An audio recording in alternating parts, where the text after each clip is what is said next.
हे friends, कैसे हैं आप लोग। आज हम समराइज करेंगे कैथरीन प्राइस की book how to break up with your phone को। वीडियो लंबी रहेगी और आप लोगों का टाइम वेस्ट ना हो, इसके लिए मैं आपको बता दूं कि ये बुक और ये वीडियो उन लोगों के लिए बहुत इंपॉर्टेंट है जो फोन के एडिक्ट्स बन चुके हैं, जिन्हें फोन के बिना बिल्कुल रहा ही नहीं जाता, जो लोग हमेशा डिस्ट्रैक्टेड रहते हैं और चीजों को भूल जाते हैं, जिन्हें कुछ याद करने के लिए भी फोन की जरूरत पड़ती है। अगर आप इन लोगों में से हैं तो ये वीडियो आपकी लाइफ बदल सकती है। आजकल जिसको देखो वो फोन पे लगा होता है। जब आप ट्रैवल कर रहे होते हो, कहीं बैठे होते हो या फिर कहीं बाहर घूम रहे होते हो, तो आप भी थोड़ी थोड़ी देर में अपना फोन चेक जरूर करते होंगे। आपको चाहे ये नॉर्मल लगे, लेकिन हमेशा अपने फोन की स्क्रीन को देखते रहना ना तो आपकी हेल्थ के लिए ठीक है और ना ही आप आसपास की चीजों से अवेयर रह पाओगे। थोड़ी देर फोन इस्तेमाल करना सही है, लेकिन इसकी आदत पड़ जाए तो ये एक प्रॉब्लम है। इस बुक में ऑथर ने हमें बताया है कि फोन एडिक्शन के पीछे की साइंस और साइकोलॉजी क्या है। इस नॉलेज का इस्तेमाल करके आप अपने फोन का सही से इस्तेमाल कैसे कर सकते हो। फोन का इस्तेमाल कम करने से जो टाइम आपके पास बचेगा उसका सही से इस्तेमाल कैसे किया जाए। और एंड में मैं आपको दूंगा 30 दिनों का एक प्लान, जिसे फॉलो करके आप फोन की एडिक्शन से छुटकारा पा सकते हो। तो ये वीडियो एंड तक जरूर देखिएगा। शायद आज से फोन के बारे में आपका नजरिया थोड़ा बदल जाए।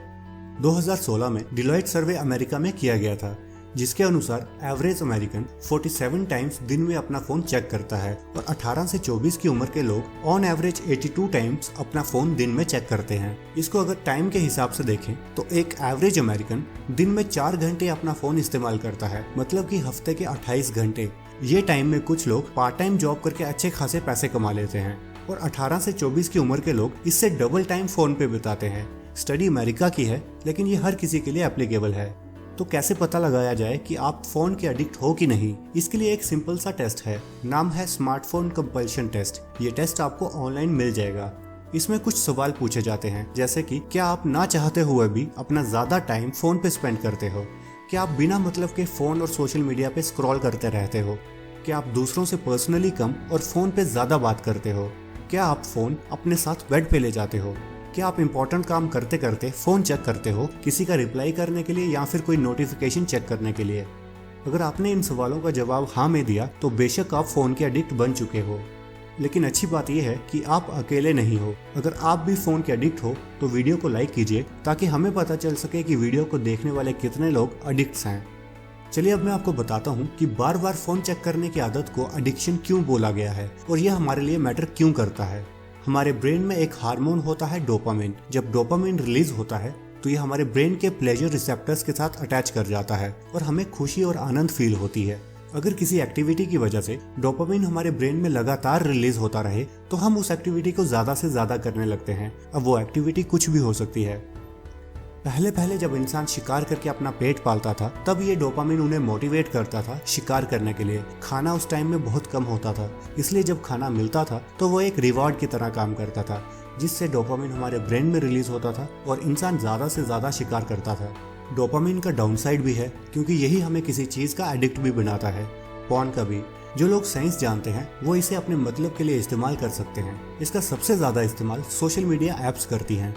एक स्टार्टअप है डोपामिन लैब्स। वो सोशल मीडिया के लिए ऐसे एल्गोरिथम्स क्रिएट करते हैं जिससे आपके ब्रेन में डोपामिन रिलीज को ट्रिगर किया जा सके।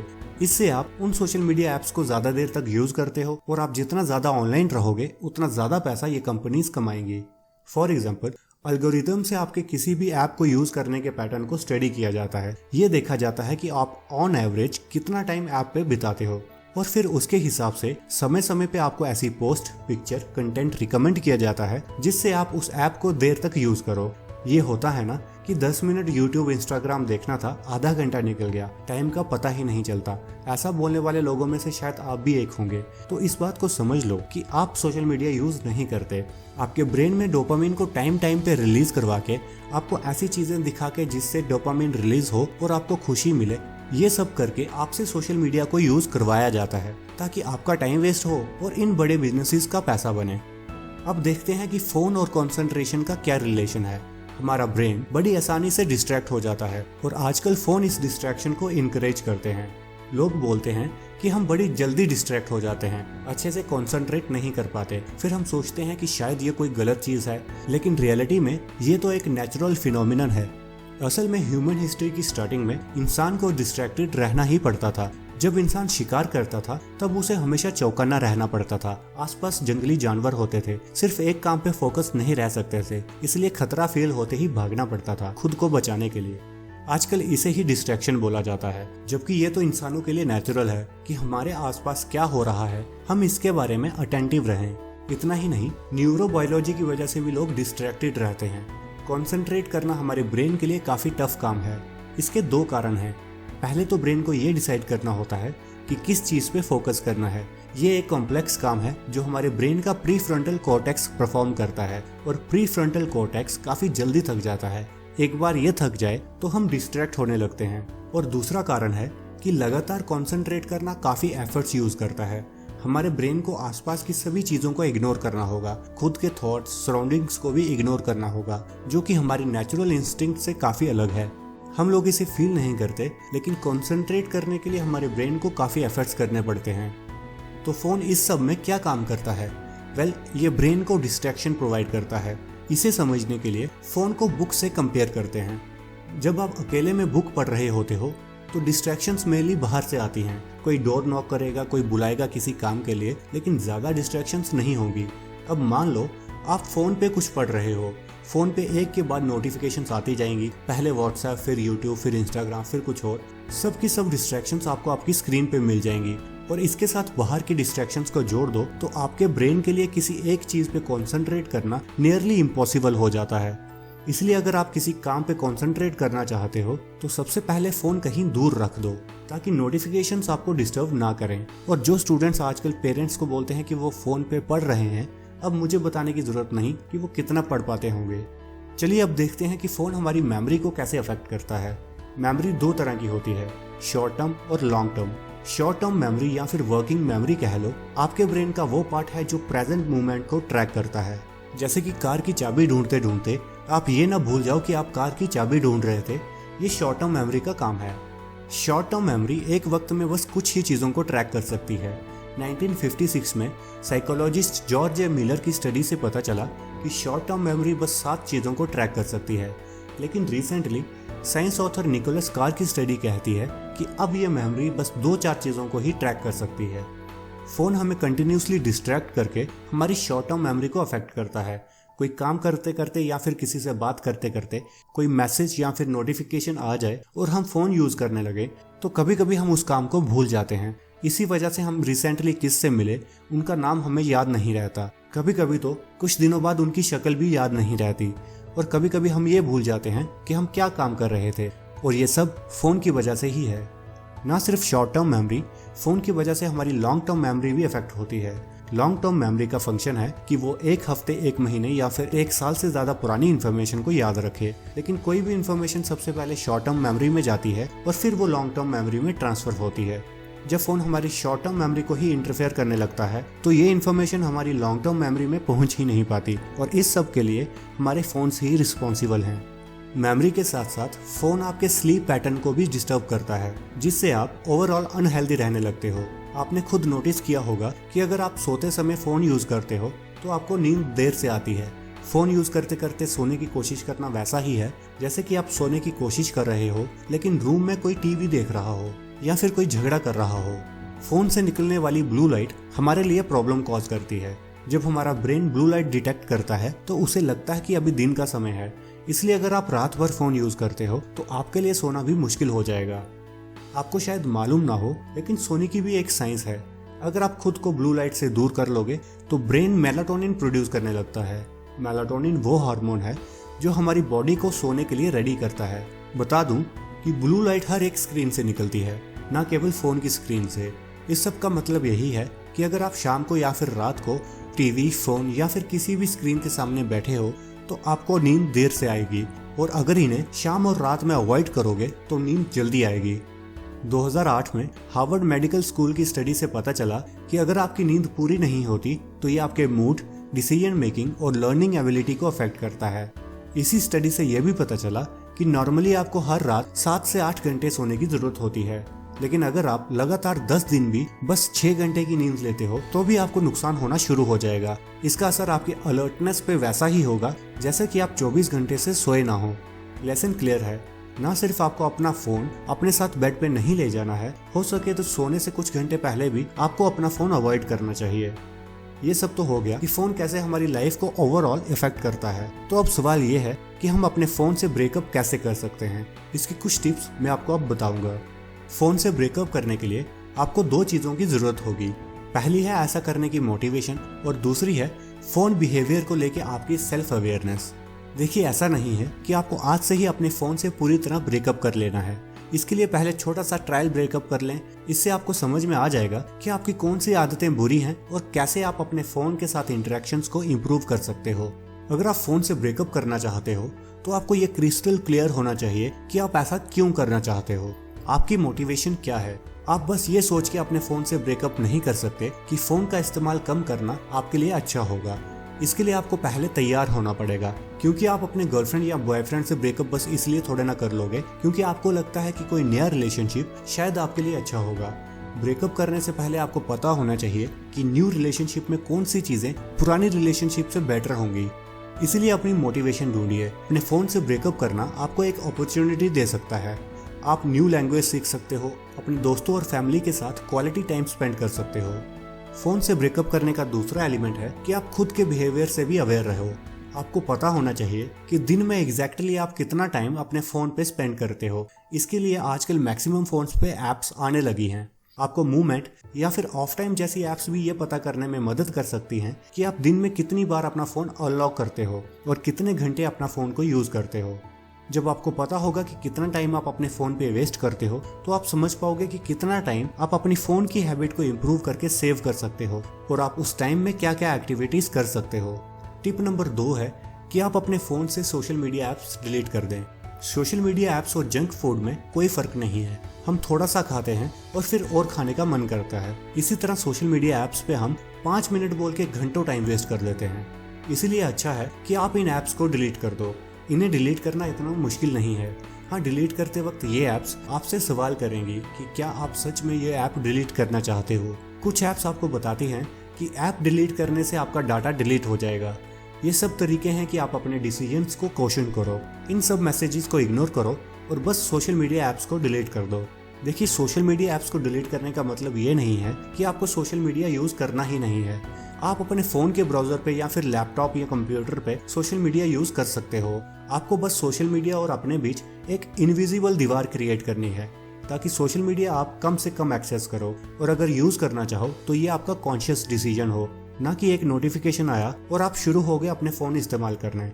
मैंने पर्सनली अपने फोन से एप्स डिलीट कर दी और ब्राउजर से भी लॉग आउट कर दिया। अब अगर गलती से भी मैं फेसबुक या इंस्टाग्राम खोलता हूँ तो पहले मुझे लॉगिन करना पड़ता है, और जितना टाइम लॉगिन करने में लगता है उतने टाइम में मैं खुद को कंट्रोल कर लेता हूँ कि मैं लॉगिन ना करूँ। ये सब कैसे करना है, इसके लिए 30 डेज का प्लान मैं वीडियो के लास्ट में दूंगा। अगर आपको लगता है कि सोशल मीडिया से दूर होना आपके लिए एक बहुत बड़ा डिसीजन है, तो ये आप समझ लो कि आप सोशल मीडिया ऐप्स कभी भी दोबारा इंस्टॉल कर सकते हो। लेकिन सोशल मीडिया इंस्टॉल करने से पहले और इस्तेमाल करने से पहले खुद से ये सवाल जरूर करना कि आपके लिए क्या इंपॉर्टेंट है, दूसरों की प्रोफाइल में झांकते रहना या फिर खुद की लाइफ को इम्प्रूव करना। टिप नंबर 3 है कि आप ये इंश्योर करो कि आप अपने फोन से ब्रेकअप करने के बाद अपना टाइम वाइजली और पर्पसफुली स्पेंड करो। फोन से ब्रेकअप करने के बाद एक कॉमन सिम्टम है फियर ऑफ मिसिंग आउट, जिसे शॉर्ट में फोमो भी कहते हैं। फोमो का मतलब है ये फीलिंग कि कहीं मुझे किसी ने मैसेज तो नहीं किया होगा, मेरी पिक्चर्स को किसी ने लाइक तो नहीं किया होगा, कहीं मैं कुछ मिस तो नहीं कर दूंगा। ये सारी क्यूरियोसिटी और डर। अगर आपके पास करने को कुछ नहीं होगा तो आप बोर हो जाओगे और फोमो की वजह से सोचोगे कि चलो एक बार सोशल मीडिया चेक कर लेते हैं। इसलिए फोन से ब्रेकअप करने से पहले ये डिसाइड कर लें कि ब्रेकअप के बाद आप अपना टाइम स्पेंड कैसे करने वाले हैं। याद करने की कोशिश करो कि बिना फोन के आप क्या चीज एंजॉय करना पसंद करते हो। वो कौन सी चीज है जो आप करना तो चाहते हो लेकिन उसके लिए आप टाइम नहीं निकाल पाते। कौन से ऐसे लोग हैं जिनके लिए आप टाइम कभी नहीं निकाल पाते। एक बार आपने सारे पॉइंट्स लिख लिए तो फिर आप एक ऐसा प्लान बनाओ जिसे आप हर दिन फॉलो कर सको, जो आपके शेड्यूल में फिट हो जाए। इमेजिन करो कि आप 2 हफ्तों के लिए अपने फोन से ब्रेकअप करना चाहते हो, तो इन 2 हफ्तों में आप काफी सारी चीजें कर सकते हो, जैसे कि कोई न्यू स्किल गेन करना, कोई बुक पढ़ना, अपने आस पड़ोस के एरियाज को एक्सप्लोर करना, दोस्तों से मिलना, या फिर अगर आप कुकिंग करते हो तो कोई न्यू रेसिपी ट्राई करना जो टाइम कम होने की वजह से आप ट्राई नहीं कर पाते थे। एक सबसे इम्पोर्टेंट चीज जो शायद हर कोई कर सकता है वो है एक्सरसाइज करना। पूरे दिन फोन यूज करने की वजह से हम एक जगह पड़े रहते हैं, जिससे हम फैट भी होने लगते हैं और धीरे धीरे हम अनफिट हो जाते हैं। इसलिए जो टाइम आप अपने फोन से ब्रेकअप करके बचाओगे, उसका इस्तेमाल ढेर सारी एक्सरसाइज करने में कर सकते हो। आप चाहो तो योगा करो, जिम जाओ, डांस क्लासेस ज्वाइन करो और कुछ नहीं तो वॉक पे जाओ। अब 2 हफ्ते ये सब करके अगर आप दोबारा सोशल मीडिया और फोन यूज करने लगते हो तो आपको सही और गलत खुद समझ में आ जाएगा और आपकी लाइफ थोड़ी तो इम्प्रूव हो ही जाएगी। तो फ्रेंड्स, अब हम आ गए हैं वीडियो के लास्ट पार्ट में, जिसमें मैं दूंगा आपको 30 डेज का ब्रेकअप प्लान, जिसका इस्तेमाल आप आज से ही अपने फोन से ब्रेकअप करने में कर सकते हो। 30 डेज इसीलिए क्योंकि जो हैबिट्स आपने काफी सालों से पाल रखी हैं, उसे आप 1-2 दिन में कभी छोड़ नहीं पाओगे। और अगर आप वीडियो स्किप करके डायरेक्ट प्लान देखने आ गए तो कुछ चीजें आपको समझ में नहीं आएंगी। इसलिए प्लान समझने के लिए पूरा वीडियो दोबारा से देख लीजिएगा। पहले 2 दिन आप ये ट्रैक कीजिए कि आप दिन में कितनी बार फोन यूज करते हो और कितनी देर तक करते हो। इससे आपकी सेल्फ अवेयरनेस बढ़ेगी। 3rd और 4th डे आप ये ध्यान दो कि आपका फोन कोई काम करते करते आपको कितना डिस्टर्ब करता है। ये ध्यान दो कि आपको बिना डिस्टरबेंस के काम करना अच्छा लगता है या फिर डिस्टरबेंस के साथ। ये ध्यान दो कि काम करते करते फोन इस्तेमाल करके और उसके बाद आपकी फीलिंग्स क्या होती हैं, आप क्या फील करते हो। इस टाइम में आप नोटिस करोगे कि आप फोन यूज करने के बाद थोड़ा हैप्पी टाइप फील करोगे, जो कि डोपामिन की वजह से हो सकता है। साथ ही साथ आप ये भी नोटिस करोगे कि फोन इस्तेमाल करके आपने कुछ नया हासिल नहीं किया, और अगर आप उस वक्त फोन इस्तेमाल नहीं भी करते तो भी काम चल जाता। 5th, 6th और 7th डे आप सोशल मीडिया ऐप्स बिल्कुल यूज करना बंद कर दो। जैसे हमने पहले डिस्कस किया, आप इस टाइम में कोई और एक्टिविटी करो जो आप करना चाहते हो, एक्सरसाइज वगैरह। 8th और 9th डे आप अपने फोन की सारी नोटिफिकेशंस को बंद कर दो। किसी भी ऐप की नोटिफिकेशन ऑन नहीं होनी चाहिए। अगर हो सके तो फोन साइलेंट कर दो, और जो फालतू की ऐप्स आपने अपने फोन में रख रखी हैं उन्हें भी डिलीट कर दो। बस वही ऐप्स आपके फोन में होनी चाहिए जो इम्पोर्टेंट है। सोशल मीडिया, गेमिंग, डेटिंग, ऐसी कोई भी ऐप आपके फोन में नहीं होनी चाहिए। 10th डे आप अपने फोन के चार्जर को अपने बेडरूम से बाहर कर दो, ताकि आप सोने से पहले अपना फोन इस्तेमाल ना करो। इसके बाद 11th और 12th डे आप कुछ बुक्स परचेज करो या फिर कोई भी ऐसा काम करो जिसमें फोन इस्तेमाल ना हो। 13th और 14th डे आप अपने घर में नो फोन जोन डिसाइड करो, जिस एरिया में आप बिल्कुल फोन लेके नहीं जाओगे, जैसे कि डाइनिंग रूम, बेडरूम। इसके साथ साथ आप टाइम पीरियड भी डिसाइड करो कि रात को 8 बजे के बाद आप फोन इस्तेमाल नहीं करोगे। इससे आप अपने फैमिली मेंबर से अच्छे से बात कर पाओगे और उन्हें इग्नोर करके अपने फोन पे नहीं लगे रहोगे। अगर आपने इतना कर लिया तो समझ लो कि आपने आधी लड़ाई जीत ली, क्योंकि पहले 2 हफ्ते बस फोन के बारे में थे और अगले 2 हफ्ते होंगे आपके बारे में। 15th और 16th डे आप खुद को कंट्रोल करना सीखो। जब आप बिना मतलब के फोन इस्तेमाल करने लगो तो खुद को रोको, एक गहरी सांस लो और खुद से पूछो कि फोन इस्तेमाल करना क्या इतना इम्पोर्टेंट है। इससे धीरे धीरे आपका बिहेवियर चेंज होने लगेगा और आप फालतू में फोन यूज करने से बचने लगोगे।